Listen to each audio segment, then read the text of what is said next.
akan kita bahas hari ini adalah tentang pajak PPh 21 dan pajak PPh 26 serta PMK nomor 66 tahun 2023 Natura.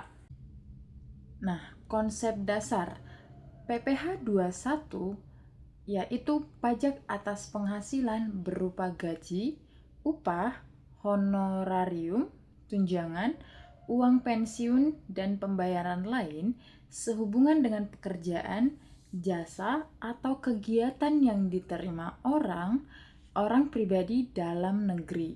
Nah, sedangkan PPh 26 ini adalah pajak atas penghasilan yang diterima orang pribadi di luar negeri dari Indonesia. Nah, sistemnya adalah withholding tax, yang artinya pajak dipotong langsung oleh pemberi kerja atau pihak yang membayar penghasilan. Nah, lalu apa aja dasar hukumnya? Yang pertama, Undang-Undang Nomor 7 Tahun 1983 tentang PPh. Nah, perubahan terakhir Undang-Undang Nomor 7 Tahun 2021 tentang Undang-Undang HPP. Lalu yang kedua adalah PP Nomor 58 Tahun 2023 menetapkan tarif pemotongan PPh pasal 21 sesuai ketentuan progresif terbaru. Lalu yang ketiga adalah PMK 168 tahun 2023 tentang tata cara pemotongan PPh 21 atau 26. Mengatur tata cara pemotongan dan penyetoran serta pelaporan PPh 21 atau 26. Lalu ada PMK nomor 66 tahun 2023 yang mana mengatur tentang perlakuan pajak atas natura atau kenikmatan.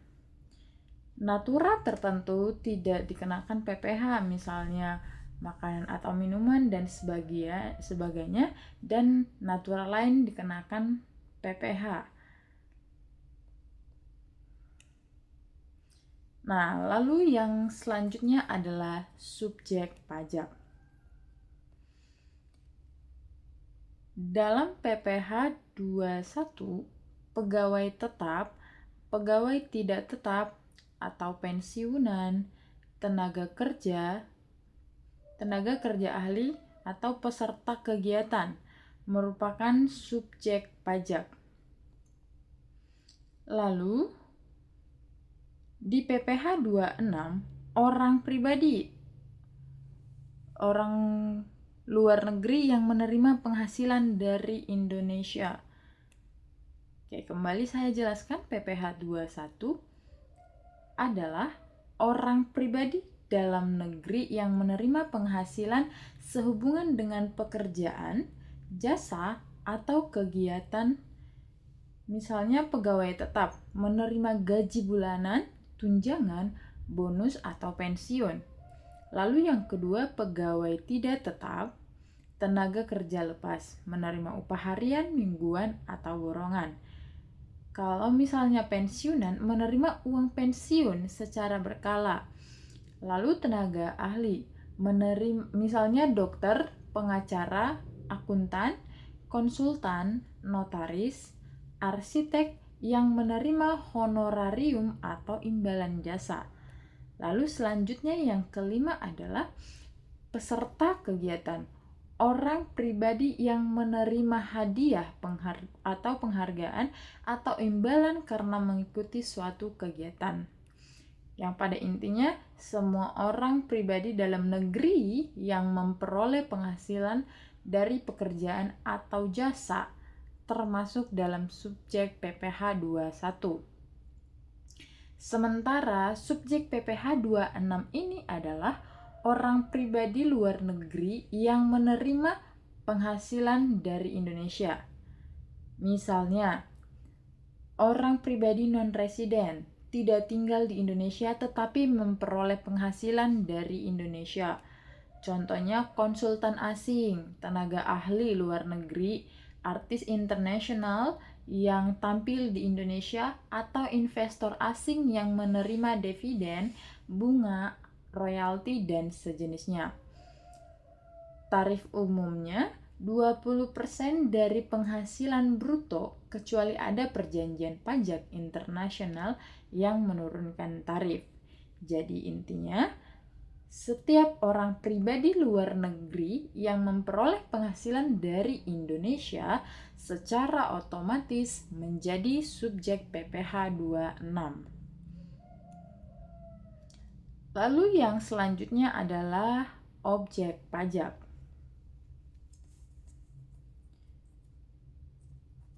Di sini objek pajak PPh 21 adalah penghasilan yang diterima oleh orang pribadi dalam negeri sehubungan dengan pekerjaan jasa atau kegiatan. Bentuknya antara lain gaji dan upah. Jadi ini penghasilan rutin sebagai pegawai tetap. Lalu yang kedua, honorarium atau tunjangan, yaitu imbalan tambahan di luar gaji pokok. Selanjutnya ada uang pensiun. Ini merupakan pembayaran berkala kepada pensiunan. Lalu ada pesangon, uang manfaat pensiun, tunjangan hari tua, dan jaminan hari tua. Selanjutnya ada bonus, tantiam, gratifikasi, hadiah kegiatan, yang merupakan imbalan atas hasil kinerja atau partisipasi.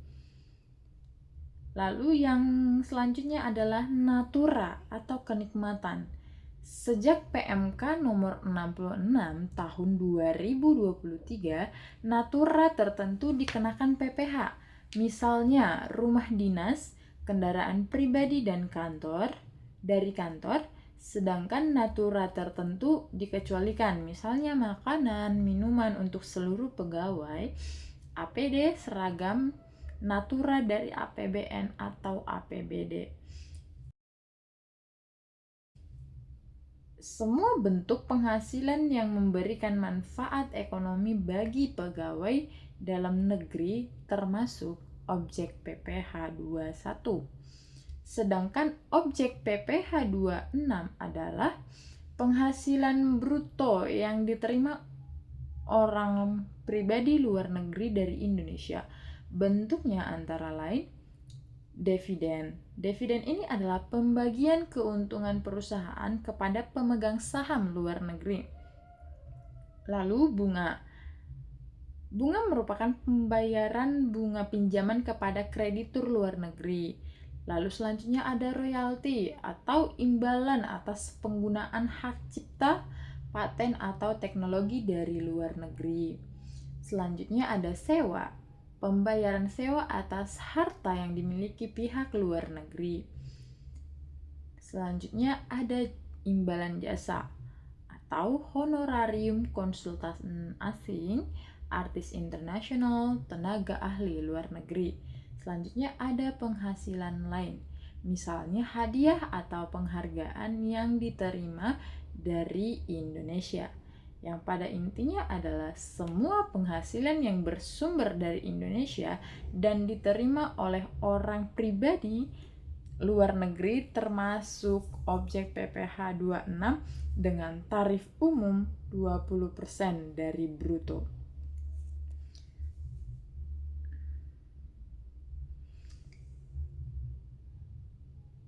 Lalu kita masuk ke tarif pajak.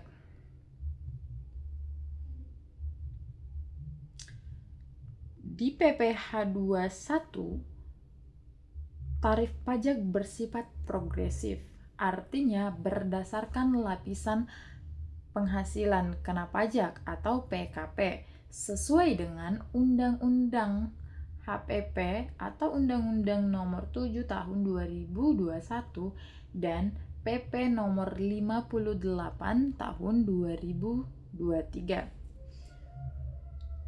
Untuk lapisan yang pertama itu dari rentang 0 rupiah sampai 60 juta itu dikenakan tarif PPh 21 5%. Lalu lapisan kedua adalah dari rentang 60 juta sampai 250 juta dikenakan tarif 15%. Lapisan ketiga ada di rentang 250 juta sampai dengan 500 juta rupiah dikenakan tarif pajak 25%. Lapisan keempat ada di 500 juta sampai dengan 5 miliar. Ini dikenakan tarif 30%. Lalu lapisan yang terakhir adalah lapisan yang kelima, yaitu lebih besar dari 5 miliar akan dikenakan tarif pajak sebesar 35%. Artinya, semakin tinggi penghasilan kena pajak, semakin besar persentase pajak yang dikenakan. Nah, sementara tarif pajak PPh 26 ini bersifat flat atau tetap. 20% dari penghasilan bruto yang diterima orang pribadi luar negeri dari Indonesia. Tarif bisa lebih rendah jika ada perjanjian penghindaran pajak berganda antara Indonesia dengan negara domisili penerima penghasilan tersebut. Selanjutnya, contoh perhitungan. Di sini akan saya berikan contoh perhitungan tentang PP 21. Kita misalkan seorang pegawai tetap dengan gaji 10 juta per bulan. Statusnya tidak kawin dan tanpa tanggungan. Langkah pertama yang harus dilakukan adalah hitung penghasilan bruto setahun. Berarti gaji bulanan sama dengan 10 juta. Gaji setahun berarti 10 juta dikali 12 sama dengan 120 juta. Setelah itu, langkah kedua, kurangi dengan PTKP, penghasilan tidak kena pajak. Karena tadi statusnya TK 0, maka PTKP-nya adalah 54 juta. Maka penghasilan kena pajaknya sama dengan 120 juta dikurang 54 juta, maka dapatlah 66 juta. Setelah angka itu dapat, maka kita ke langkah ketiga, yaitu terapkan tarif progresif PPh 21. PKP dengan 66 juta masuk ke lapisan kedua, lapisan tarif. Lapisan kedua tarif, lapisan pertama antara 0 sampai 60 dikenakan 5%, dikali 60 juta sama dengan 3 juta. Lapisan kedua berarti sisa dari yang 60 tadi, sisanya 6 juta, dikali 15% berarti 900. Berarti totalnya 3.900.000. Lalu langkah yang selanjutnya adalah hitung pajak bulanan. 3.900.000 dibagi 12 bulan, maka kita dapatkan angka 325 per bulan. Seperti itu. Jadi interpretasinya adalah pegawai dengan gaji 10 juta per bulan dengan status TK 0 akan dipotong PPh 21 sebesar 325.000 setiap bulan. Potongan ini dilakukan oleh perusahaan sebagai withholding tax, lalu disetorkan ke kas negara.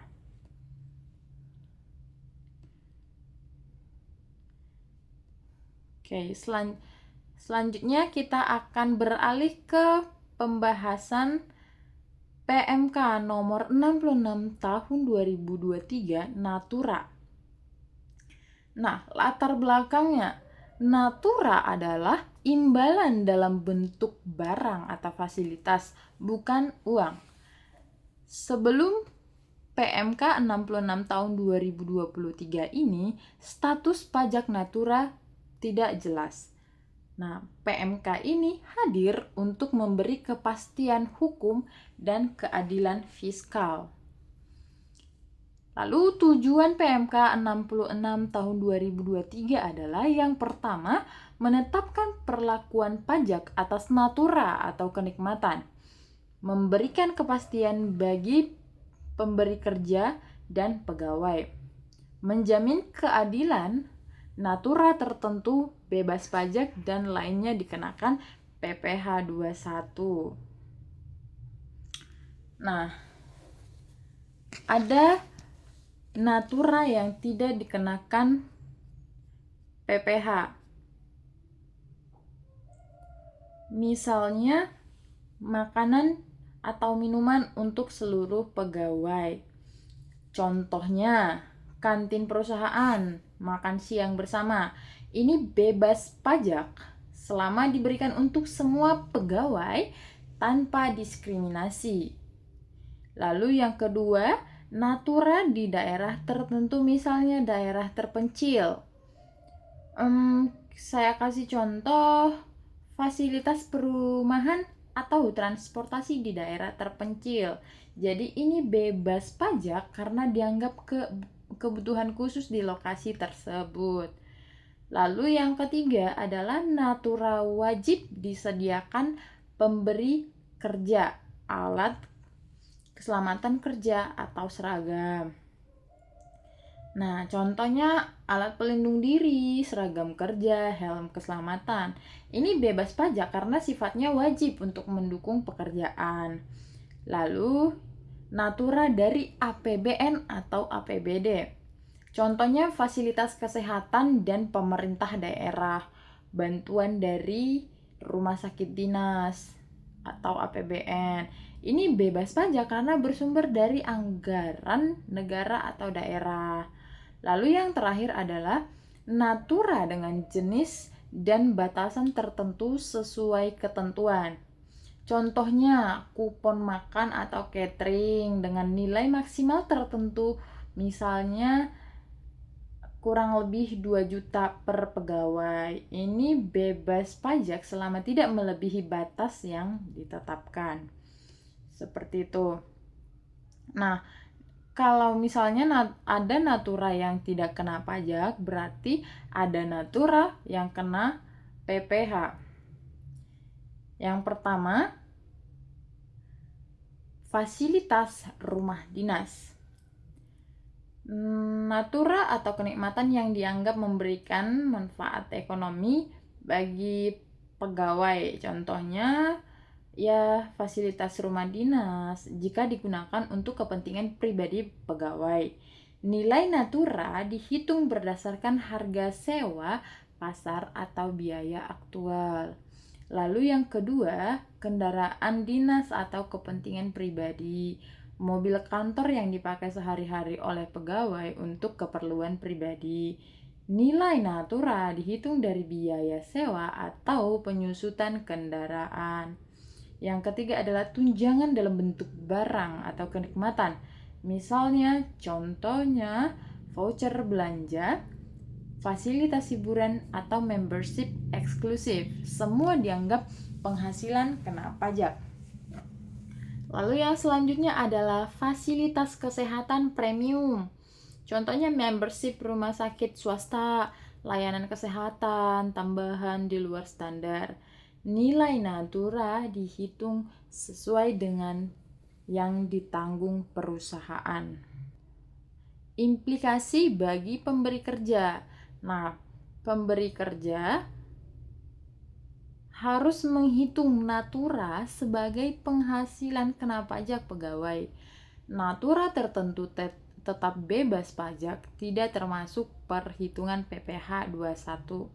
Nah, perlu pencatatan akuntansi yang jelas agar tidak menimbulkan sengketa pajak.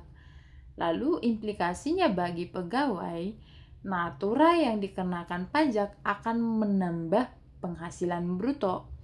Lalu penghasilan pajak bisa meningkat jika naturanya bernilai besar.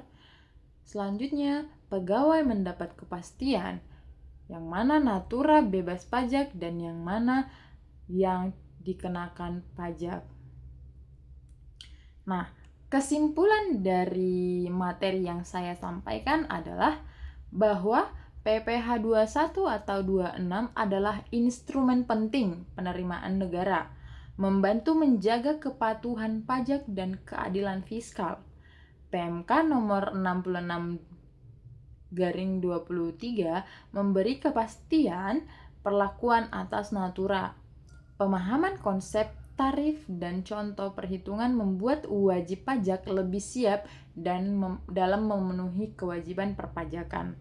Lalu, PMK nomor 66 tahun 2023 memberi kepastian hukum atas natura, adanya keseimbangan sebagai natura bebas pajak dan sebagian dikenakan pajak. Regulasi ini memperkuat kepatuhan pajak dan transparansi hubungan kerja.